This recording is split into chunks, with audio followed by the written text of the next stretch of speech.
देवी सरकार जी, Saudi Arabia. Radhe Radhe. Radhe Radhe महाराज जी। महाराज जी, हमें अपने पाप की सजा अपने पति, बच्चों या किसी की रूप में आकर मिलती है, तो क्या ये सजा का क्रम चलता रहेगा? हाँ, जब तक भजन करके क्रम नष्ट नहीं करोगे तो थोड़ा बोड़ा पाप थोड़ी है। अनंत जन्मों से हम बार बार जन्म ले रहे हैं, बार बार मरण कर रहे हैं, तो हर जन्म में कुछ ना कुछ हमसे पाप बनता गया। वो सब एकत्रित है, जिसे संचित कर्म कहते हैं।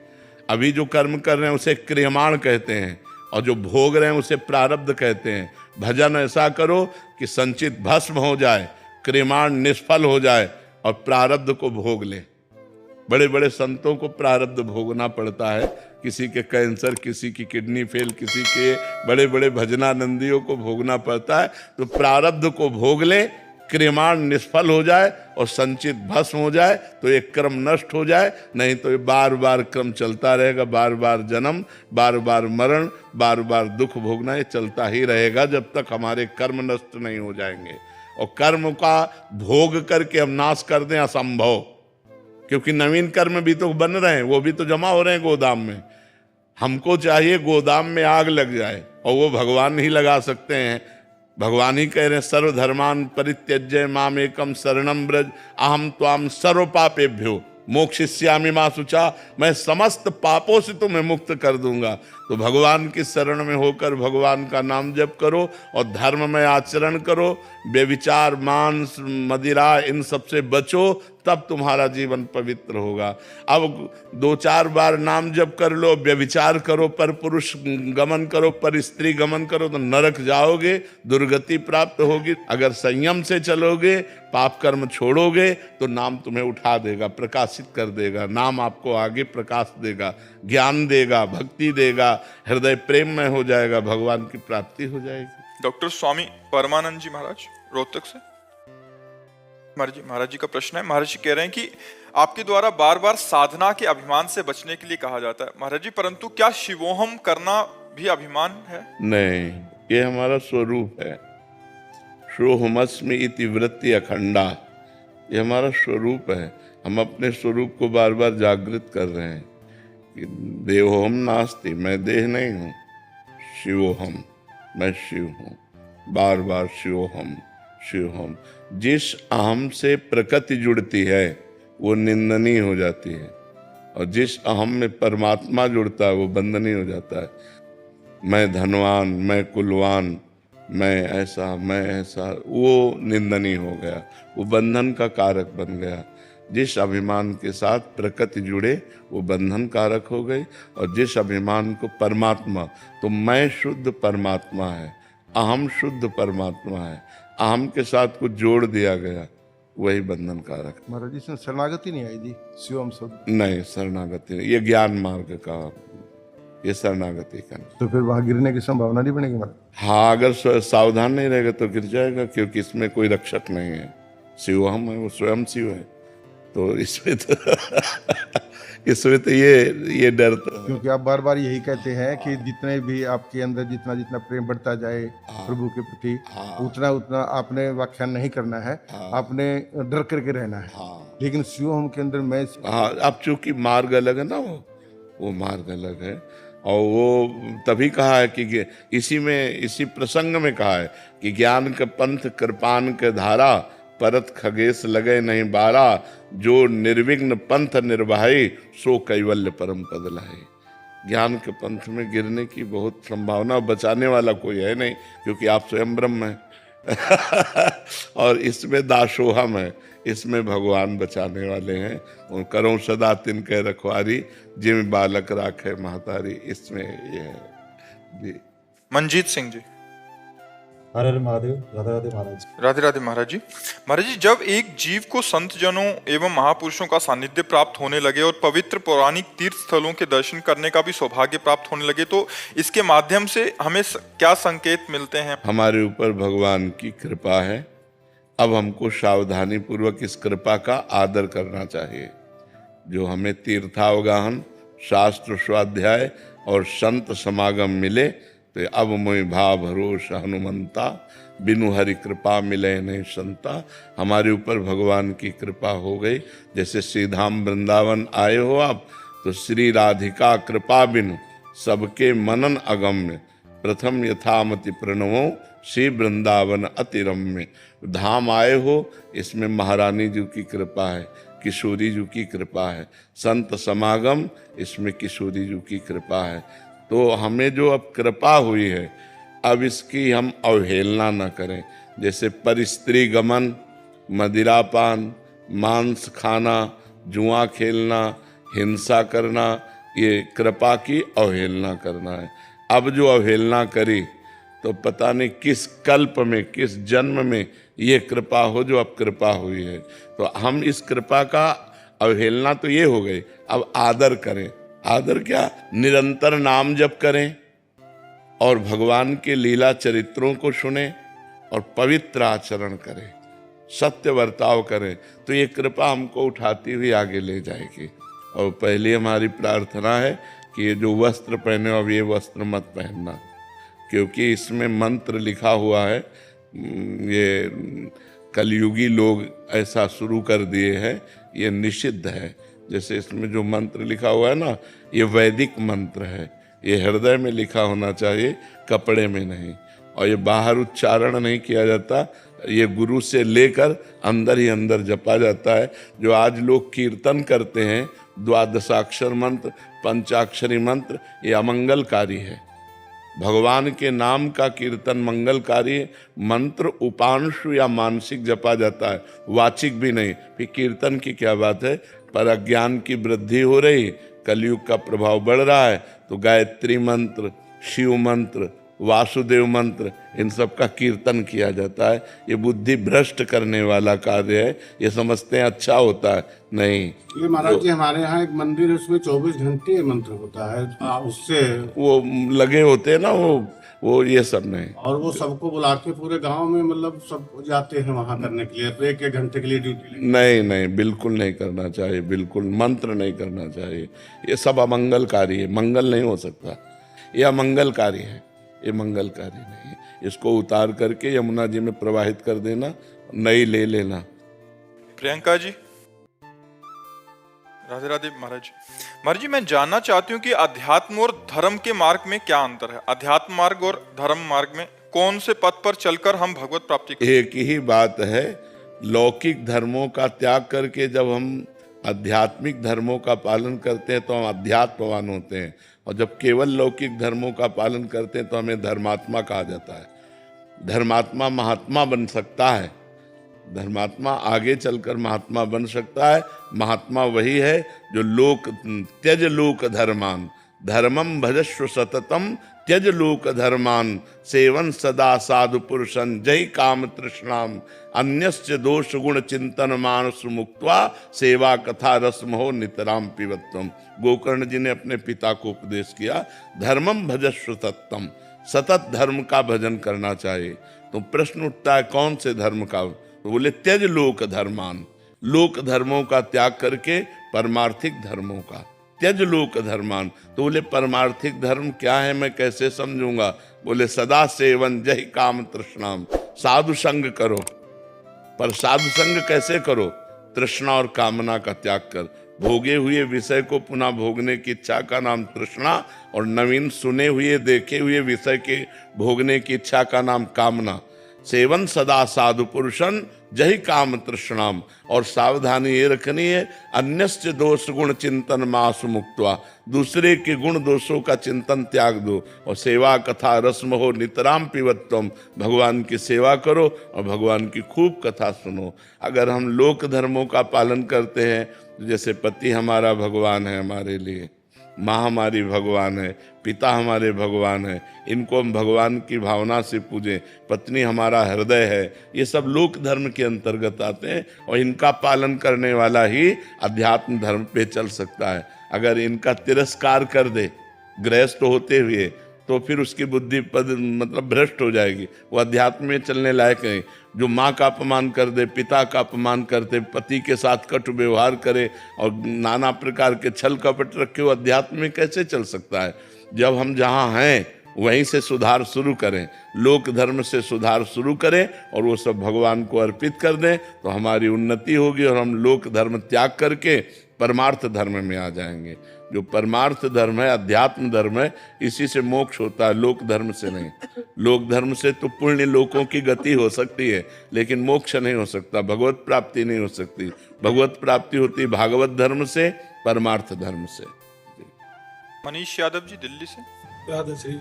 राधे राधे महाराज जी। महाराज जी, क्या सच में किसी की नजर लगती है या सिर्फ एक मन का वहम है?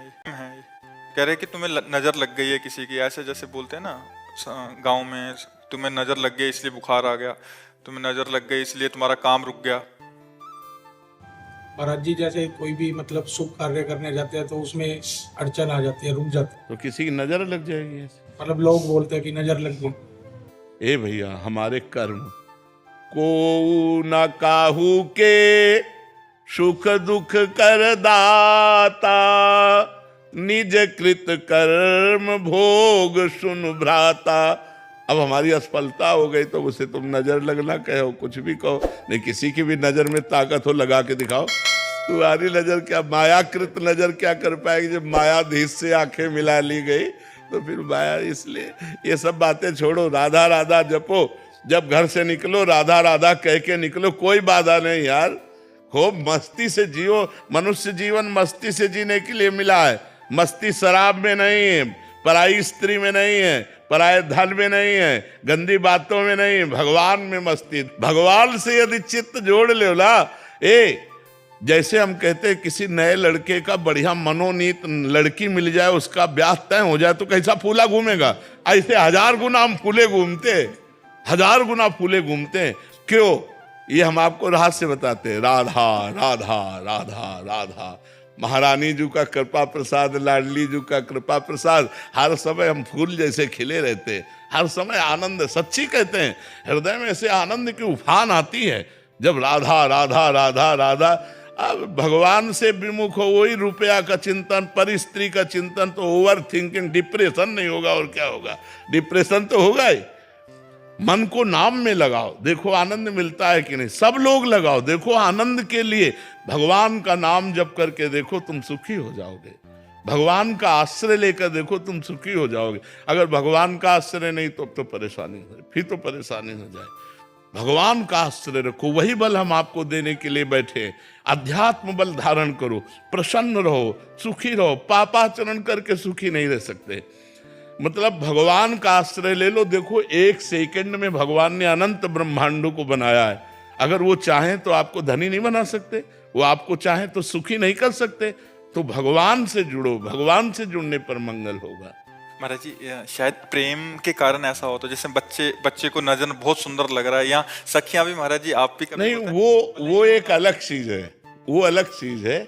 हाँ, जैसे हमारी सखियां प्रिया प्रीतम का श्रृंगार करती है तो तिनका तोड़ती है, अंगुली चुटकाती है, ऐसे बलैया लेती है, कहीं किसी की नजर ना लग जाए। अब बोलो निकुंज में किसकी नजर लग जाएगी?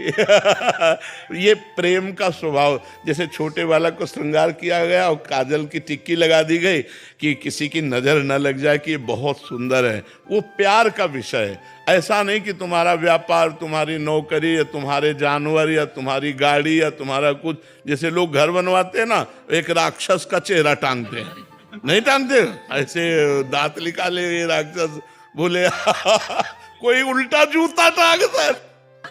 अरे भगवान की छवि टांगो, भगवान का नाम लिखो, जूता चप्पल टांगने से कल्याण नहीं होने वाला। तो हमारी जी बुरी नजर वाले तेरा मुंह काला। मर्जी, उससे जूता टांगने से नहीं होगा, कुछ नहीं होता, इससे कुछ नहीं होता, इससे कुछ नहीं होता। भगवान का नाम जपने से मंगल होता है। हाँ, प्राची गर्ग जी। राधे राधे महाराज जी। महाराज जी, जब हम नाम जप करते हैं तो हमारे सामने आने जो वाली चुनौतियां होती हैं, क्या वो सारी चुनौतियां नाम जप से ही ठीक हो जाएंगी महाराज जी? जब हम काल पर विजय प्राप्त कर सकते हैं, माया पर विजय प्राप्त कर सकते हैं, तो और संघर्ष तो बहुत छोटी बात है। जब हम भगवान को वश में कर सकते हैं तो और क्या नहीं प्राप्त हो सकता। सुमिर पवन सुत पावन नामू, अपने बस करि राखे रामू। भगवान के नाम का स्मरण करके हनुमान जी महाराज भगवान को अपने अधीन कर लिए। तो जीवन संघर्षमय है। जब हम भगवान का नाम जप करेंगे तो 2 काम होंगे। या तो संघर्ष मिट जाएगा और या संघर्ष सहने की सामर्थ्य आ जाएगी, दुख सहने की सामर्थ्य आ जाएगी। भगवान हमको इतनी सामर्थ्य देंगे कि हम दुख सह लेंगे या वो दुख मिट जाएगा। हरि स्मृति सर्व विपद विमोक्षणम, भगवान का स्मरण समस्त विपत्तियों से मुक्त कर देता है। इसलिए खूब नाम जप करो, भगवान का मंगलकारी नाम है। और संघर्ष तो मायाकृत है और नाम सच्चिदानंदमय है, तो नाम जपते हुए हम हर संघर्ष को पार कर जाएंगे, या भोग करके या संघर्ष नष्ट हो जाएगा, दो में एक बात हो जाएगी। खूब नाम जप करो।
राधा राधा राधा राधा राधा राधा